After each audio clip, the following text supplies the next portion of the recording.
हमारे चैनल को सब्सक्राइब करें और बेल आइकन दबाएं। दया, दया, बात तो सुनो मेरी तुम। क्यों?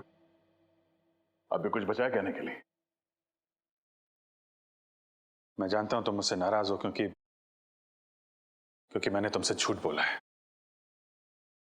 मगर जानते हो क्यों? क्योंकि उस दिन मैंने तुम्हारे चेहरे पे खुशी देखी थी और उस चेहरे पे मैं दर्द नहीं देख सकता था दया, सिर्फ इसलिए मैंने तुमसे झूठ बोला था। तुम मेरे चेहरे पे दर्द नहीं देखना चाहते थे ना, लेकिन तुमने खुशी क्यों छीन ली मेरी? हाँ? तुम जानते थे कि श्रेया से मैं अपने दिल की बात नहीं कह सकता था, मुझ में इतनी हिम्मत नहीं थी, इसलिए मैंने वो सारी बातें उस चिट्ठी में लिख दी और सोचा कि मेरा सबसे अच्छा दोस्त वो चिट्ठी श्रेया तक पहुंचाएगा। मगर इतना सब कुछ हुआ, तुमने वो चिट्ठी उसे नहीं दी। क्यों? तुमने ऐसा क्यों किया मेरे साथ? वो एक्चुअली नहीं, शायद अभिजीत तुम्हारे पास इस बात का जवाब नहीं है। मेरे जवाब की बात नहीं है दया, किसी और का जवाब है जो मैं नहीं दे सकता। किसका जवाब है? मैं नहीं बता सकता दया। अभिजीत, पहेलियों में बातें मत करो, तुम दोस्त हो ना, खुल के बात करो, खुल के बात करो। यार वो बात नहीं है, दोस्ती के लिए तो मैं अपनी जान भी दे सकता हूं। हाँ, झूठ भी बोल सकते हो। क्यों? हाँ, मैंने तुमसे झूठ बोला है, लेकिन तुम्हारे लिए झूठ बोला, तुम्हें तकलीफ ना हो इसलिए झूठ बोला। तो मुझे तकलीफ नहीं हुई? हाँ? मैं खुश हूं, मगर सिर्फ और सिर्फ तुम्हारे वजह से मैं इस तरह से खुश हूं, तुम्हारे वजह से।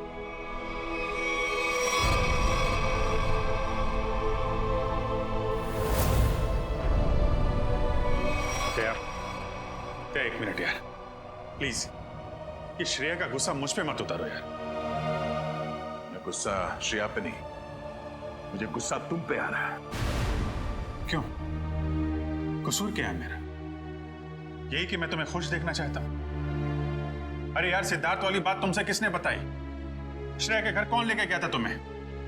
अरे तुम और श्रेया एक साथ होते तो दुनिया में सबसे ज्यादा खुश मैं होता यार, मैं। मगर श्रेया और मैं एक साथ तो नहीं है ना? हाँ? और मैं खुश भी नहीं हूं। यार अब इन बातों में कुछ रखा नहीं है, भूल जाओ। ठीक है, मैं भूलने के लिए तैयार हूं, मगर मेरे दिल की तसल्ली के लिए एक बार मुझे बता दो, तुमने वो चिट्ठी श्रेया को क्यों नहीं दी? नहीं, वो उसका जवाब मैं अभी नहीं दे सकता दया यार, मुझसे मत पूछो। क्यों ना पूछूं?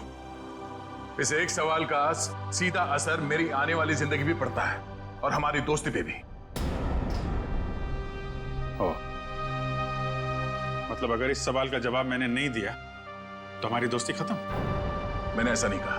अरे रहने दो यार, अगर हमारी दोस्ती इतनी सस्ती है कि एक छोटे से आंधी के झोंके से उसकी नींव डगमगा जाए, तो मुझे भी ऐसी दोस्ती में कोई दिलचस्पी नहीं है।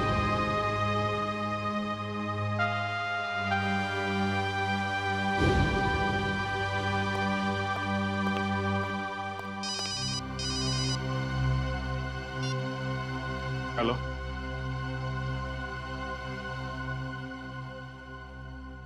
जी हाँ, सीआईडी ब्यूरो। जान खतरे में? एक मिनट, कहां से बोल रहे हैं आप?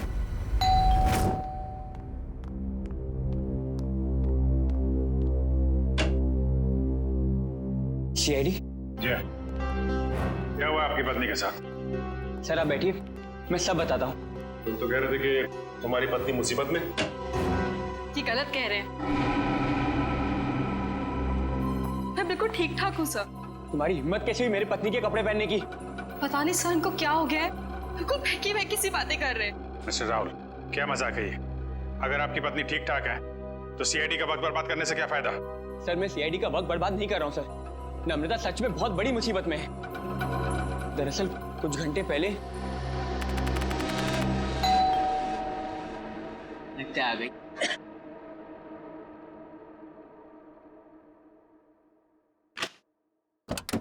हाँ साहब, आपका नया बावर्ची साहब। अरे बॉस, लगता है आप गलत पते पे आ गए। पता भी यही है, घर भी यही है।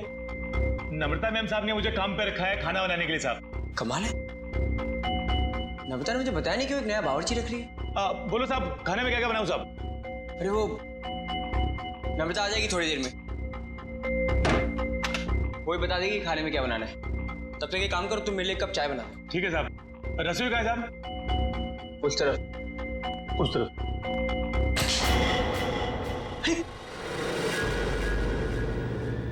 ये चाकू?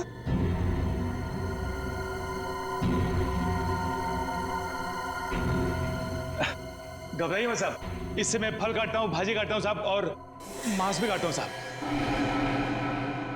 ठीक ठीक, तुम जाओ चाय बना।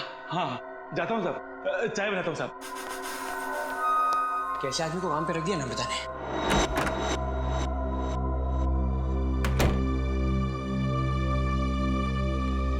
अरे क्या साहब, डर गए क्या? ऐसे अचानक सामने आ गए तो कोई भी डरेगा ही ना। ये लो साहब आपकी कॉफी। मैंने चाय बोली थी। क्या साहब, आपने कॉफी तो मंगाया था साहब, वही लाया हूँ साहब। अरे यार मैंने चाय बोली थी। अरे कैसे बदतमीजी से बात कर रहे हो तुम? अरे एक तो गलती कर रहे हो, ऊपर से बदतमीजी से बात कर रहे हो मेरे साथ। कैसा आदमी रख दिया है। सॉरी डार्लिंग, आने में थोड़ी देरी होगी। वो मॉल में ना अच्छी सी सेल लगी है तो कुछ ज्यादा ही शॉपिंग कर ली। एक्सक्यूज मी, कौन है आप? और यूं घर में कैसे घुसे चली आ रही है? अच्छा जी, मैंने कुछ ज्यादा खर्चा कर दिया तो इसलिए तुम अपनी पत्नी से ऐसे बात करोगे? पत्नी? कौन हो तुम? और नम्रता कहाँ है? तुम्हारे सामने। अच्छा, अब समझ में आया। मेरी पत्नी ने ही कहा है ना तुम्हें मेरे साथ मजाक करने के लिए, है ना? राहुल, तुम्हें क्या हो गया? क्यों बहकी बहकी बातें कर रहे हो? बहुत हो गया ये बकवास। हाँ, कहाँ है नम्रता? मैं अभी नम्रता को फोन करता हूँ।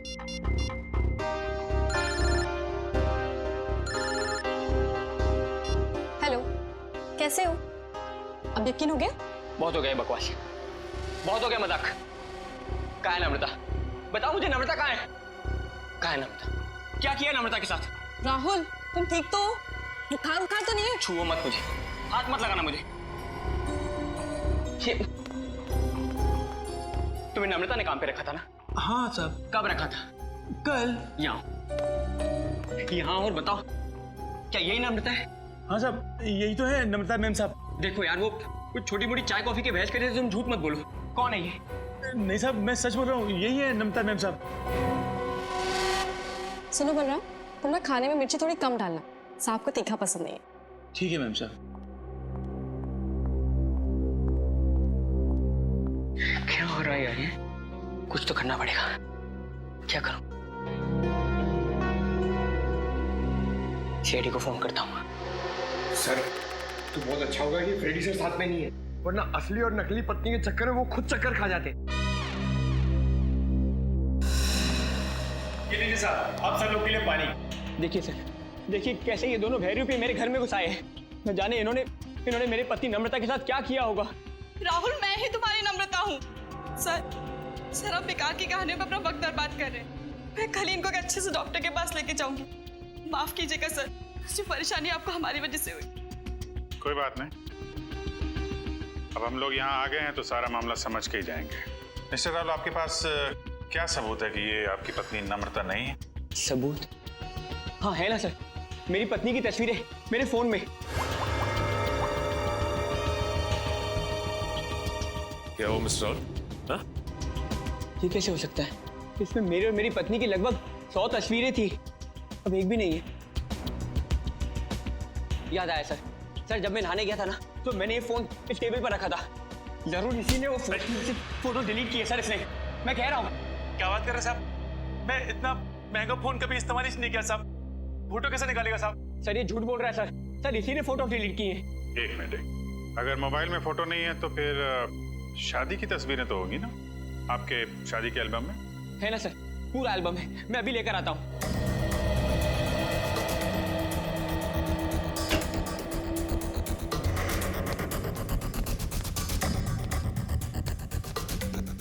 सर ये लीजिए सर, हमारी शादी का एल्बम। अब हो जाएगा दूध का दूध और पानी का पानी।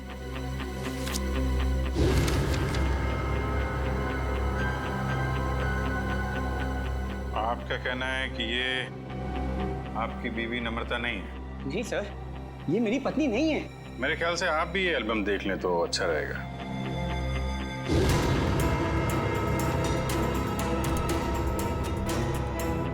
ये कैसे हो सकता है सर? ये कोई बहुत बड़ी साजिश है। ये कोई साजिश है मेरे खिलाफ। जरूर इसमें मेरी पत्नी भी शामिल है। उसी ने भेजा होगा इन दोनों को। मिस्टर राहुल, कभी आप कहते हैं कि आपकी पत्नी खतरे में है, कभी आप कहते हैं कि वो आपके खिलाफ साजिश रच रही है। कहना क्या चाहते हैं आप? सर मुझे कोई खतरा नहीं है और ये कोई साजिश नहीं है। मैंने आपसे कहा ना इनकी तबीयत खराब है। तुम चुप रहो, मुंह बंद रखो अपना। एक मिनट, आप नम्रता हैं, आपके पास कोई आईडी वगैरह है? जी हाँ सर, पासपोर्ट है, पैन कार्ड है। आपको जो चाहिए मैं दिखा सकती हूँ। प्लीज। एक मिनट।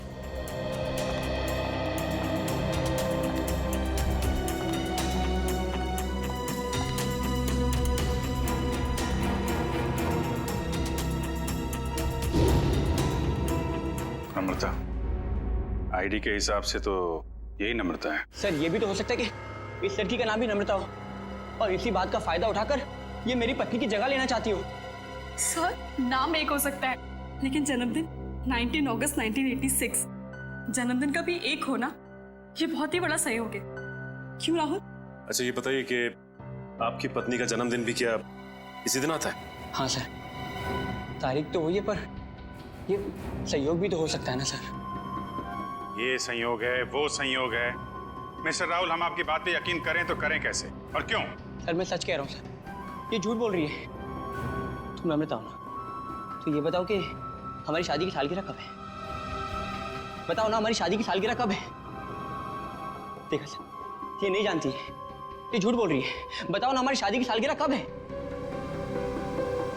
14 फरवरी। सर राहुल मुझसे बहुत प्यार करते हैं। वैलेंटाइंस डे पे गोवा में हमने शादी की थी। सर ये पूरी तैयारी कर कर आई है। इसने मेरे पत्नी से सब पहले ही पूछ लिया होगा। कोई और सवाल पूछ के देखो। हाँ, ये बताओ कि तुमने चॉकलेट कहाँ छिपाई? चॉकलेट? ये चॉकलेट का क्या चक्कर है? सर मुझे डायबिटीज है पर फिर भी मुझे चॉकलेट खाना पसंद है। इससे नम्रता अक्सर मेरी लाई हुई चॉकलेट छिपा देती है, जो बात इसे नहीं पता। अगर तुम नम्रता हो तो बताओ कि तुमने चॉकलेट कहाँ छिपाई है? बताओ, तुमने चॉकलेट कहाँ छिपाई?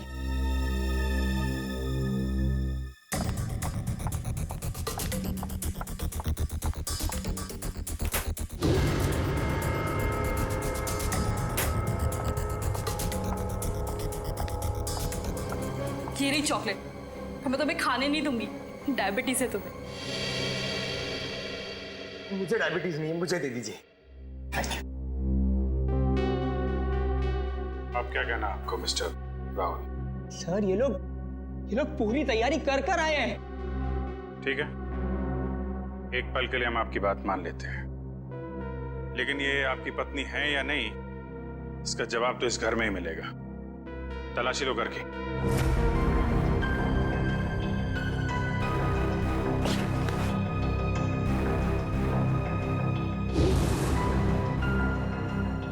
एक काम कीजिए, आप लोग अपने माता पिता को यहाँ बुलाइए, अभी पता चल जाएगा। सर मेरे माँ बाप तो दुनिया में नहीं रहे। सर मेरे भी नहीं है।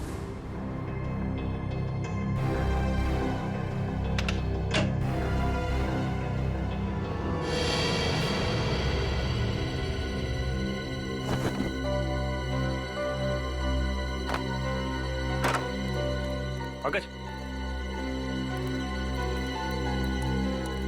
ऐसी जगह पे ये डस्टबिन कैसे पड़ा? तो कोई रिश्तेदार दोस्त वो तो होंगे इस शहर में ना, उनको बुलाइए। सर दरअसल हम कुछ ही दिन पहले बैंगलोर से यहाँ शिफ्ट हुए हैं। यहाँ हम किसी को भी नहीं जानते। ओह, तो तुमने ये भी पता लगा लिया है?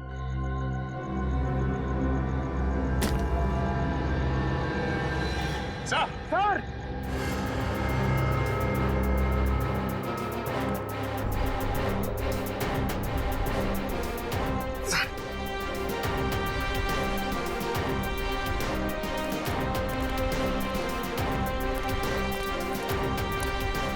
सर, लाश।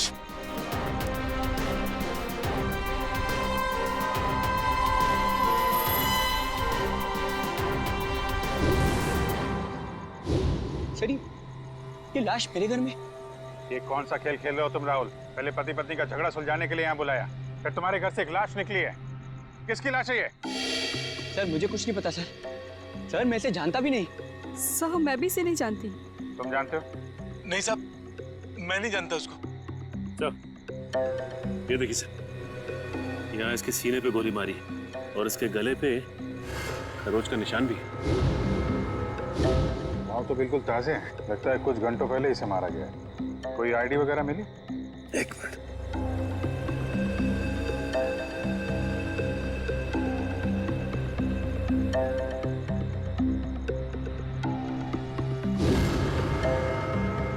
सर, इसका नाम पुलकित रॉबिन है। पुलकित रॉबिन? सर मैंने इसका नाम कहीं पढ़ा है। पढ़ा है? कहाँ पढ़ा है? अरे सर ये तो एक बहुत ही मशहूर टीवी सीरियल राइटर है सर, सास बहू का सीरियल। मैं देखता हूँ सर। एक टीवी सीरियल राइटर की लाश मेरे घर में? पंकज, मोबाइल पे देखो, इंटरनेट पे इस पुलकित रॉबिन की फोटो निकालो, देखो कहीं ये वही आदमी तो नहीं।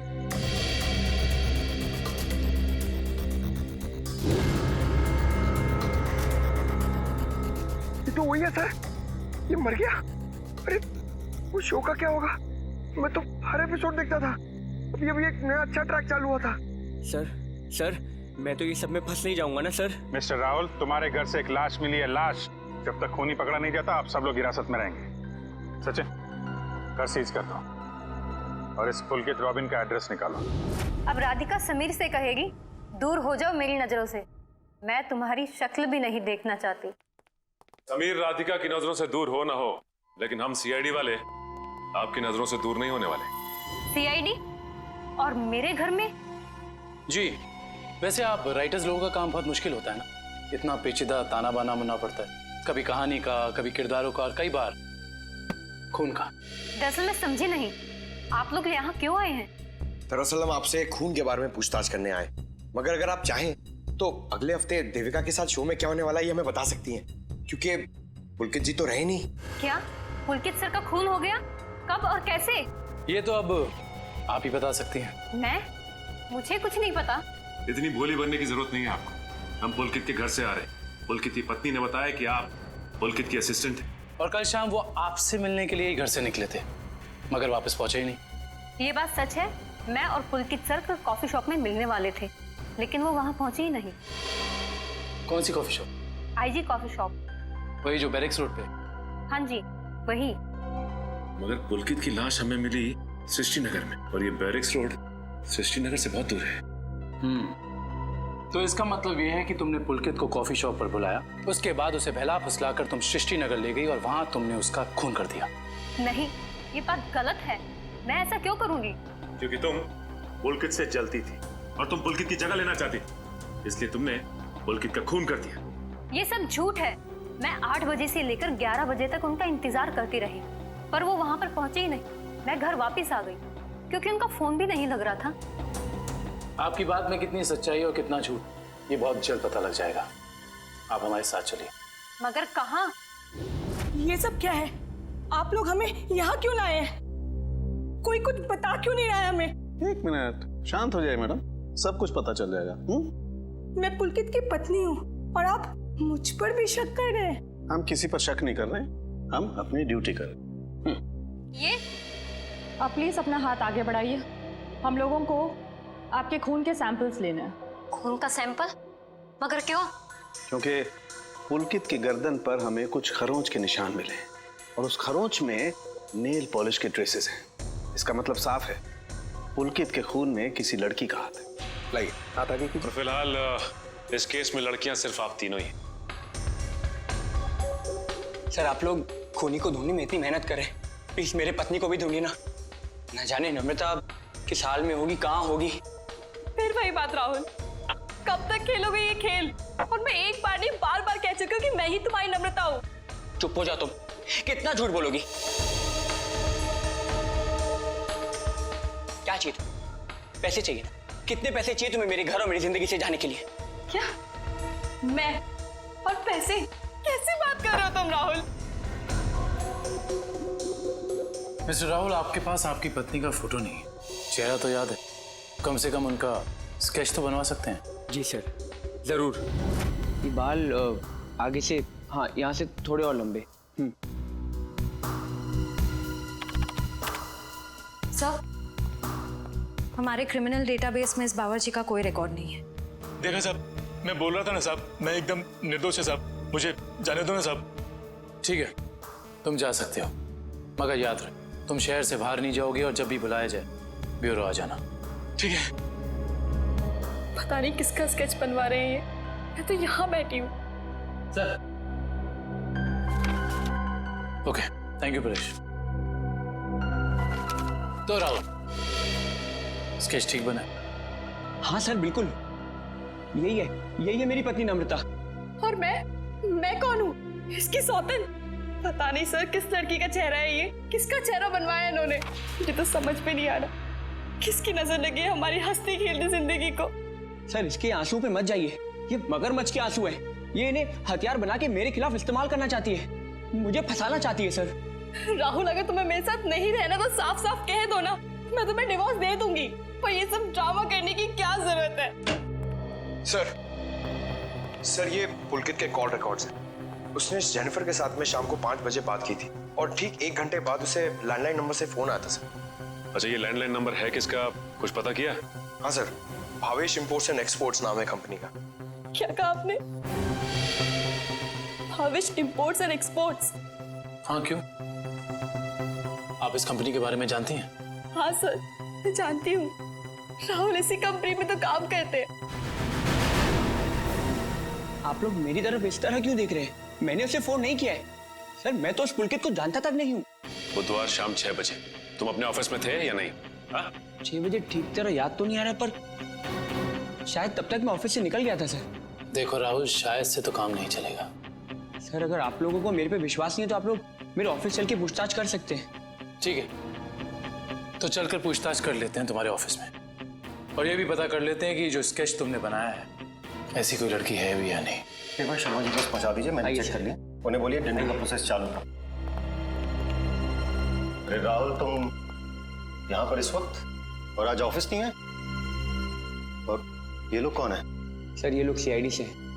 सीआईडी? जी सर। क्या बात है, बताओ। क्या बताऊं सर, मैं एक बहुत बड़ी मुश्किल में फंस गया हूँ। कैसी मुसीबत?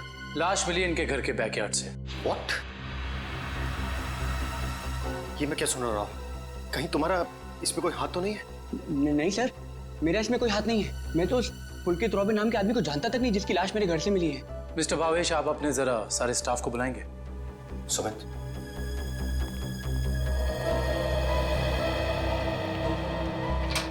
सुनो, सबको बॉस अंदर बुला रहे हैं।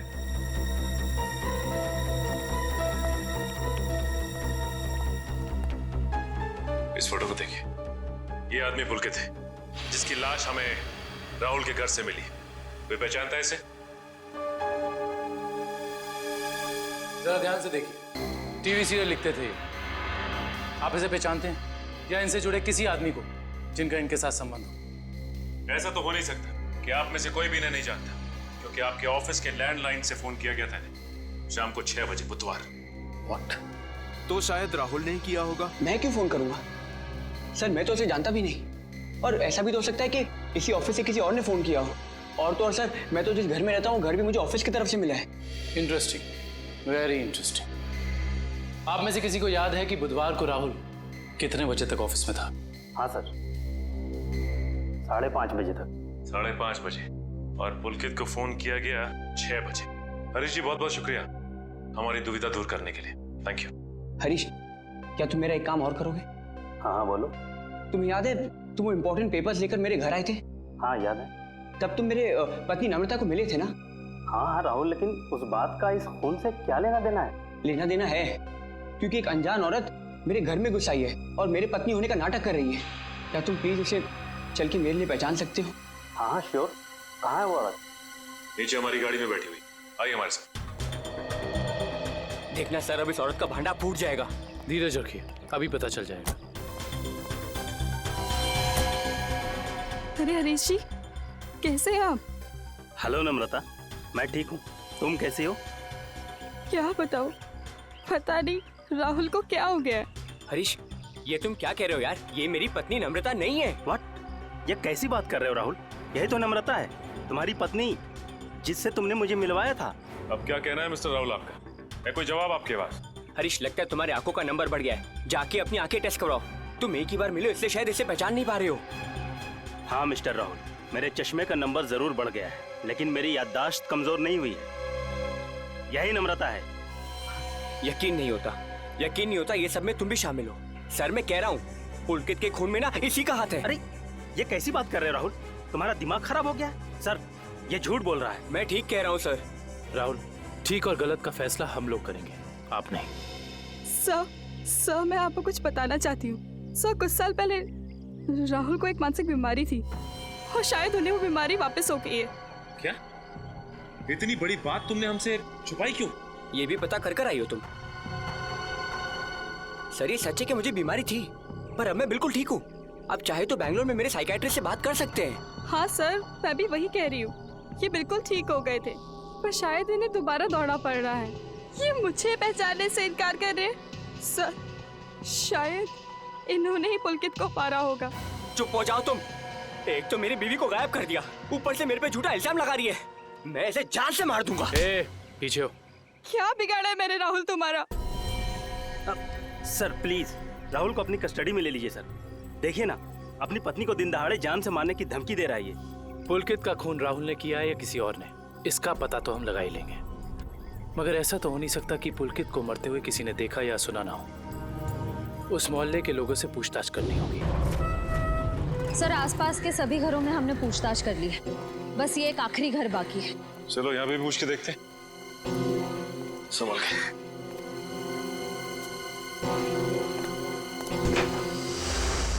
दरवाजा खुला। तो इस तरह से दरवाजा क्यों खुला छोड़ेगा? और यहाँ ये कैमरा कैसे? इधर भी। कुछ तो गड़बड़ है यहाँ पे। एक काम करते हैं, इस घर की तलाशी अच्छी तरह से लेते हैं।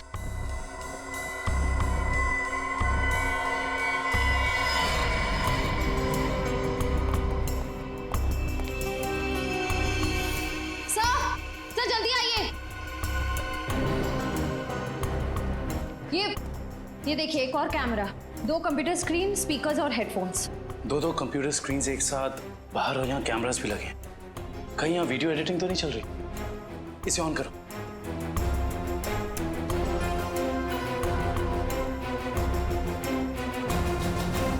हाँ साहब, आपका नया बावर्ची साहब।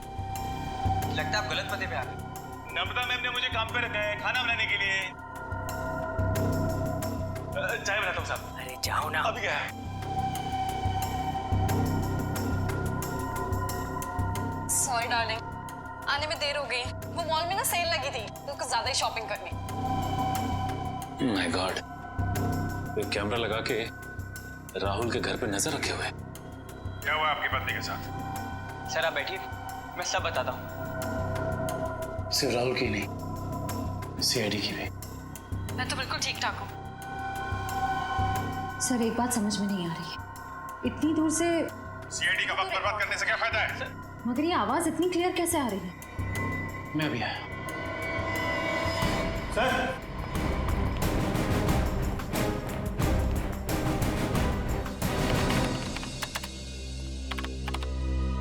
एक काम करते हैं, इस जगह को अच्छी तरह से छान मारते हैं।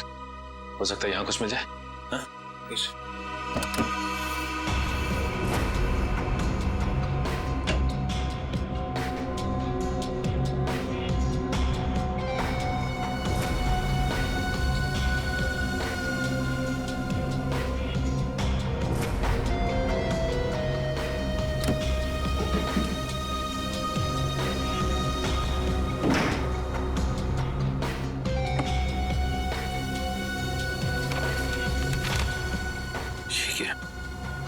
क्या हुआ सर? ये देखो, जमीन के पेपर्स। ये घर किसी गिरधारी के नाम पे है।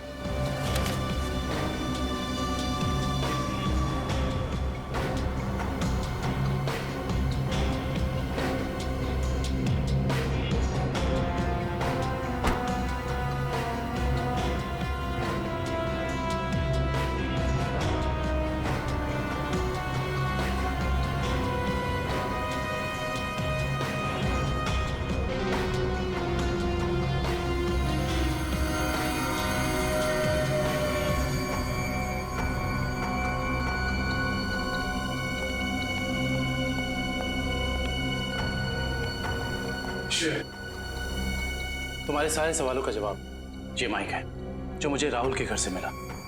स्पीकर के अंदर छुपा के रखा हुआ था।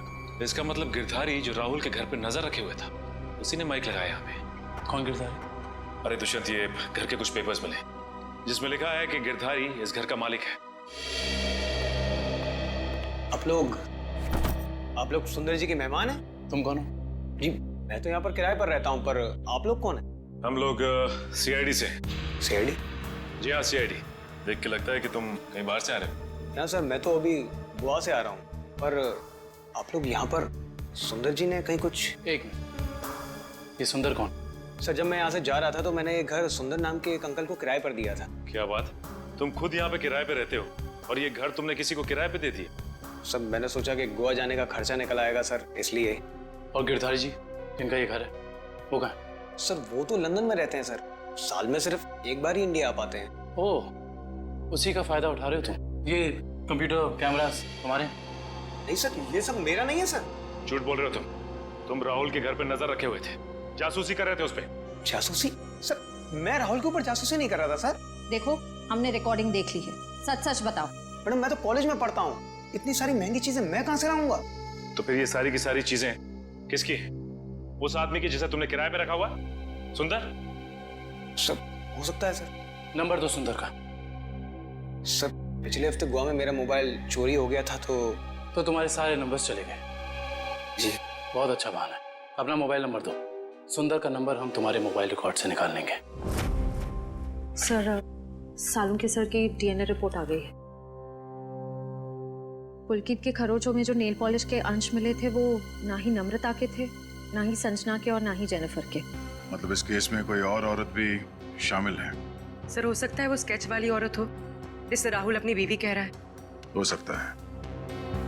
जब तक हमें उस औरत के बारे में कुछ पता नहीं चल जाता कुछ कह नहीं सकते।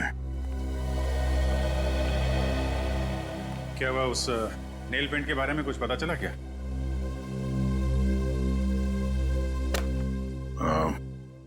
पूरी मुझे कुछ काम है, मैं बाद में आता हूँ।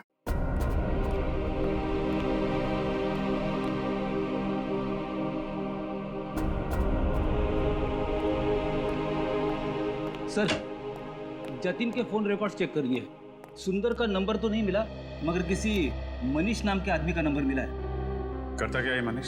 सर कैमरास और रीडिंग मशीन किराए पे देता है। मनीष? इस मनीष से मिलना पड़ेगा। सर यही है वो सुंदर अंकल जिन्हें मैंने अपना घर किराए पे दिया था। कौन सुंदर? मैं मनीष हूँ। गलत बात है मनीष जी, आप इतने महंगे कैमरा इक्विपमेंट्स ऐसे ही खुले घर में छोड़ा है। इन्हें तो अरेस्ट करना होगा। बिल्कुल।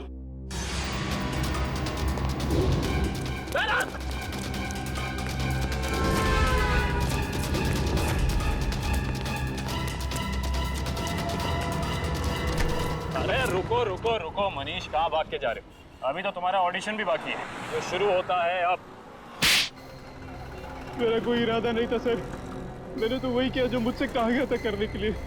जिसने मेरे दुकान से कैमरा और एडिटिंग मशीन किराए पे लिया था उसी ने मुझसे कहा था ये सब करने के लिए। जिसने तुमसे कैमरा किराए पर लिया उसी ने तुमसे घर भी किराए पर लेने को कहा? जी सर, उसी ने मुझसे कहा था कि कैमरा इस तरह से फिट करूं कि सामने वाले घर का सारा नजारा दिखना चाहिए। अब तो मिलना पड़ेगा इस इंसान से। है कौन ये जनाब? जी कहिए। जी हम लोग सीआईडी से। सीआईडी? आइए। भावेश का कुछ पता चला क्या? भावेश का पता चला मतलब? हम लोग तो भावेश से ही मिलने आए।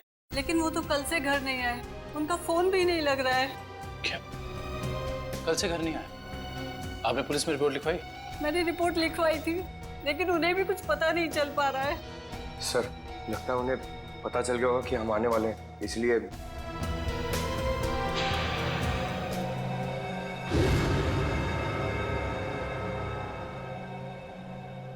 एक मिनट, क्या ये आपके पति भावेश है? जी हाँ। ये केस तो और पेचीदा बनता जा रहा है। सब मेरे पति भावेश को ढूंढ निकालिए। देखिए मैम, आप चिंता मत कीजिए, अब भावेश का नंबर दीजिए हमें। जी 197985643।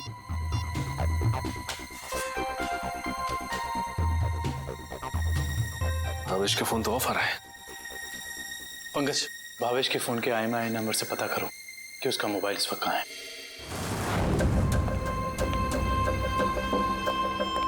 मैं आखिरी बार पूछ रही हूँ भावेश तुमसे, वो सीढ़ी तुमने कहाँ रखी है? नहीं बताऊंगा मैं मर भी जाऊँ ना तो तुम्हें भी साथ लेकर डूबूंगा, समझ गई तुम?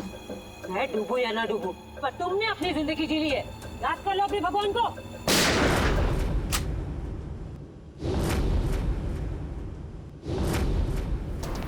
बस मुन्नी दुरेली, बहुत मचा रही आतंक। कानून को काफी वक्त से तुम्हारी तलाश थी, मगर हमें नहीं पता था कि हम इस केस के जरिए तुम तक भी पहुंच जाएंगे। खुश तो ऐसे हो रहे हो जैसे तुमने मुन्नी को जेल में डाल दिया है। ये तुम्हारी खुशकिस्मती है या बदकिस्मती कि तुम मुन्नी के दरबार में खुद चलकर आए हो? देख क्या रहे हो? खून दो इनको।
मुझे भावेश ने नम्रता को अगवा करने के लिए कहा था।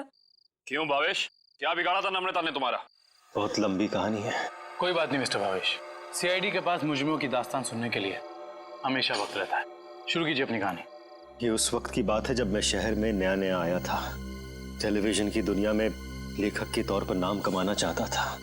अलग अलग तरह की कहानियां लिखी, अलग अलग तरह के किरदारों को जन्म दिया।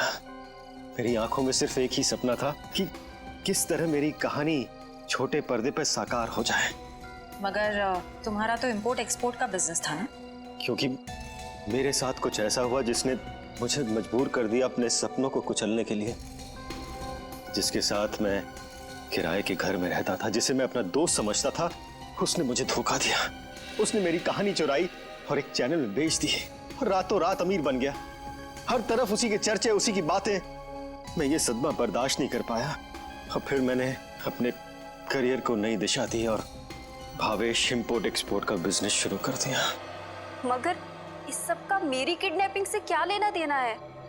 ये बात सच है कि मैंने अपनी लाइन बदल दी थी, लेकिन ये भी सच है कि मेरे अंदर एक राइटर छुपा हुआ है। टेलीविजन में कुछ कर गुजरने का जुनून है मेरे अंदर। मैंने वापस कलम उठाई और और एक अनोखे रियलिटी शो का कॉन्सेप्ट लिख डाला, जिसमें पति पत्नी में से किसी एक की जगह एक अजनबी अगर उनके घर आ जाए तो फिर उस पार्टनर की क्या प्रतिक्रिया होगी। इस तरह का रियलिटी शो लिखा था मैंने। क्या ये सब एक रियलिटी शो था? चैनल को मेरा कॉन्सेप्ट बहुत अच्छा लगा, लेकिन वो ये जानना चाहते थे कि इसे पर्दे पे कैसे उतारा जाए। तो मैंने एक पायलट एपिसोड बनाने के बारे में सोचा और एक्सपेरिमेंट के तौर पर मैंने अपनी कंपनी में आए हुए नए एम्प्लॉय राहुल को शामिल किया। वाह, कमाल है। अगर तुम एक रियलिटी शो ही बनाना चाहते थे तो एक जायज ढंग से भी बना सकते थे। फिर कानून को अपने हाथ में लेने की क्या जरूरत थी तुम्हें? मैंने कोशिश तो की थी जायज तरीके से करने की, लेकिन किसी ने मेरी मदद नहीं की। तो मैंने सोचा कि क्यों ना कुछ दिनों के लिए नम्रता को अगवा कर लिया जाए, और फिर मैं अपने 2 कलाकारों बावर्ची और नकली नम्रता को उसके घर भेज दूंगा, और काम होने के बाद असली अमृता को फिर उसके घर भेज देता। और इसमें वो टीवी राइटर पुलकित रॉबिन, वो कहां से आ गया? पुलकित रॉबिन ही वो शख्स है जिसने मेरे आइडियाज, मेरी कहानी चुराई और मशहूर हो गया। उसे पता चल गया था कि मैं चैनल में कुछ बड़ा रियलिटी शो का आइडिया लेकर जाने वाला हूं। बस उसी की जासूसी करने के लिए यहाँ पर आया हूँ। आज तो पता लगाना ही पड़ेगा कि भावेश कौन सा बड़ा कंसेप्ट चैनल वाले को बेचने वाला है।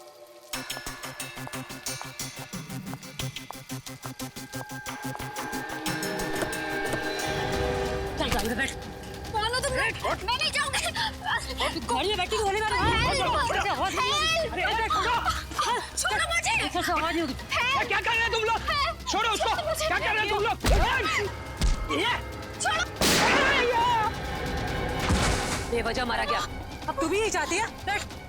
छोड़ दो मुझे। मैं इसको लेकर जाती हूँ, तुम इसको ठिकाने लगाओ।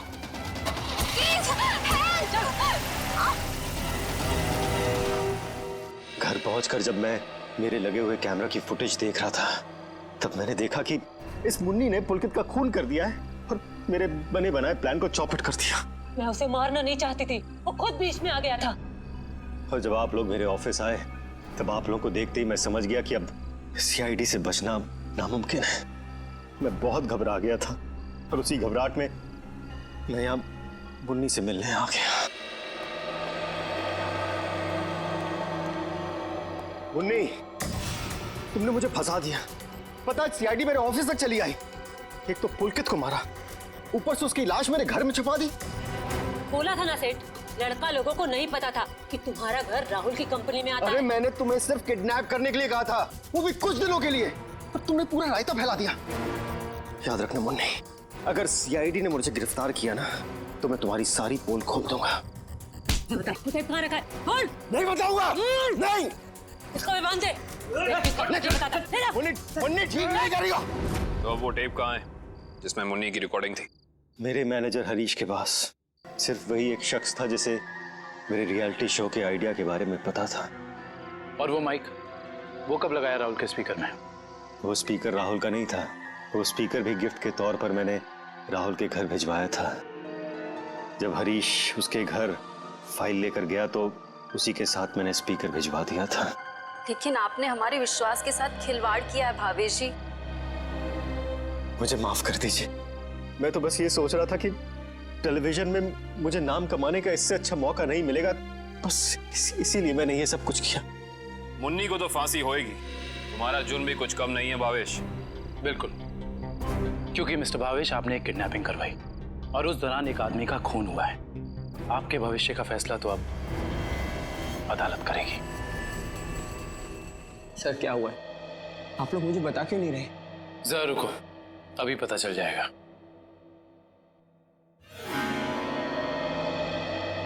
राहुल।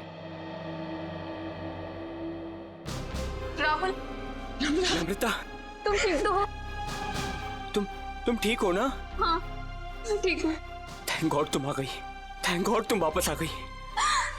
मुझे तो लगा था मैंने तुम्हें हमेशा हमेशा के लिए खो दिया है। हाँ, मुझे भी ऐसे ही लगा था। मुझे तो उम्मीद भी नहीं थी कि मैं कभी तुम्हारे पास जिंदा लौट कर भी आऊंगी। वो तो अच्छा हुआ कि सही वक्त पर सीआईडी वाले आ गए, जिन्होंने हमें फिर से मिला दिया। तुम दोनों मुझे माफ कर देना। मुझे नहीं पता था कि मेरी एक्टिंग चीजों को इतनी गलत दिशा में ले जाएगी। एक्टिंग? मैडम, माना कि भावेश जी ने आपको वहाँ एक एक्टिंग असाइनमेंट के लिए भेजा था, मगर लाश देखने के बाद और सीआईडी की कस्टडी में होने के बावजूद आपने हमें सच क्यों नहीं बताया? क्योंकि सर उन्होंने मुझसे कहा था कि कितनी भी टेढ़ी स्थिति क्यों ना आ जाए, मैं अपना काम करना ना छोड़ूं, एक्टिंग ना छोड़ूं। इसलिए मुझे लगा कि वो नाश भी लगती है और सीआईडी भी सब बस रियलिटी शो का हिस्सा है। वाह, और आप अपनी एक्टिंग के चौके छक्के की बारिश करते रही। मुझे माफ कर दीजिएगा सर, और आपको तो पता है ना कि एक नए एक्टर के लिए टीवी और फिल्मों की दुनिया में पाँव जमाना कितना मुश्किल है। इसलिए मैं कोई गलती करना नहीं चाहती थी, इसलिए मैं एक्टिंग करती रही। अब आप लोग मुझे जो सजा देना चाहें मुझे मंजूर है। सर रहने दीजिए ना सर, अब मुझे मेरी नम्रता मिल गई और आप लोगों ने भी असली मुजरिम को पकड़ लिया है। गलती तो उन्होंने की है तो इन्हें सजा भी मिलेगी, लेकिन इन्हें क्या सजा मिलेगी ये अदालत तय करेगी। फिलहाल आप दोनों जा सकते हैं। Thank you sir, thank you so much.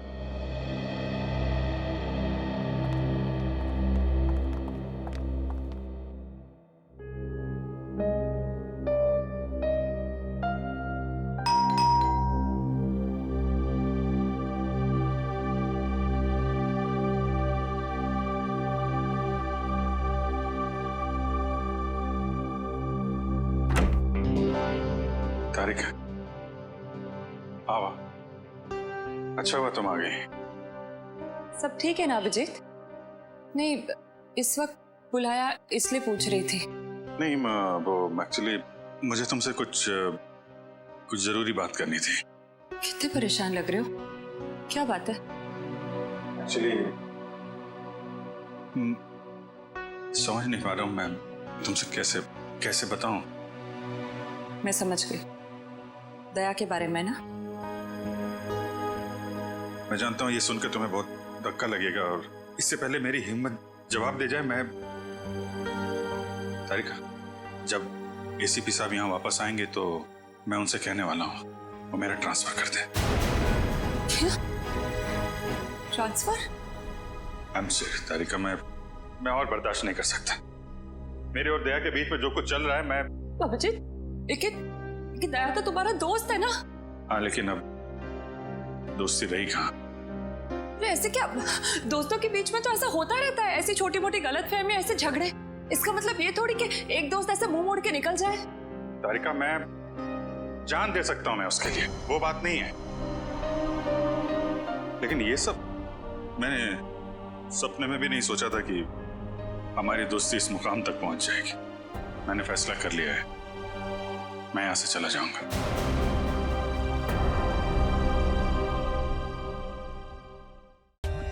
For more updates, subscribe to our channel, click the show links and enjoy watching the videos.